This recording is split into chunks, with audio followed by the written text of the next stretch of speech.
Gold touched nearly 1.81 lakh per 10 grams. But from a macro lens, from the volatility angle, from the dollars, the bubbles, the systemic risk of it all, gold is supposed to be a safe haven, right? I mean, I'm not an expert in investing, so help the viewers out here. When it swings this sharply, what does it really tell us about the global financial system? What should investors out there and everyday Indians be worried about?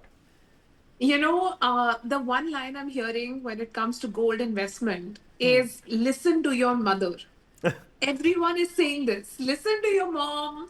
Every month she used to save a little bit, and then every year she would make one small piece of jewelry. Yep. You know, to add to her, safety net, her kitty. And of course, I mean, at different income levels, you have different investments. Some people invest in 9 carat, some in 14, some in 18, and others in silver, etc. But every Indian woman has been investing in little bit of jewelry because that's her safety net. And today, the investors are saying the same thing. Keep investing in gold, keep investing in silver, because these are those long lasting metals. Wars will happen, disturbances will happen, geopolitics will happen, but gold will not lose its shine. Silver will continue to have its industrial applications. And I think that's what we are noticing today, that these are the two commodities which are really bringing that stability into our overall very unstable investment portfolio. Well, we're hearing comparisons to the 2008 level volatility. Is this just a sharp correction after excessive gains or an early signal of deeper economic instability? No, I don't think the two situations are so different and yet so similar, right? Why are they similar? Why I'm saying they're similar is because they're both human made.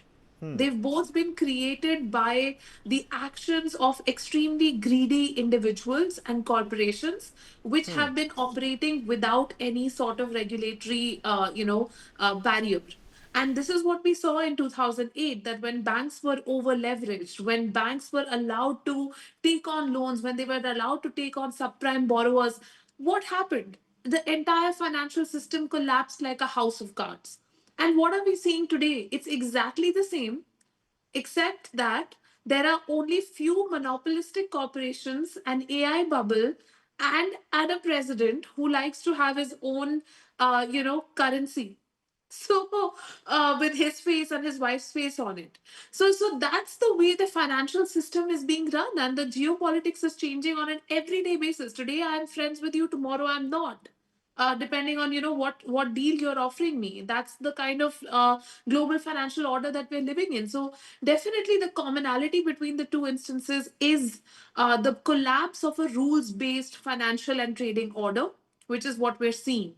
But at the same time, I will say that in this situation, the one difference from 2008 is that there are a number of countries that are not part of this, of abusing the rules-based trading order.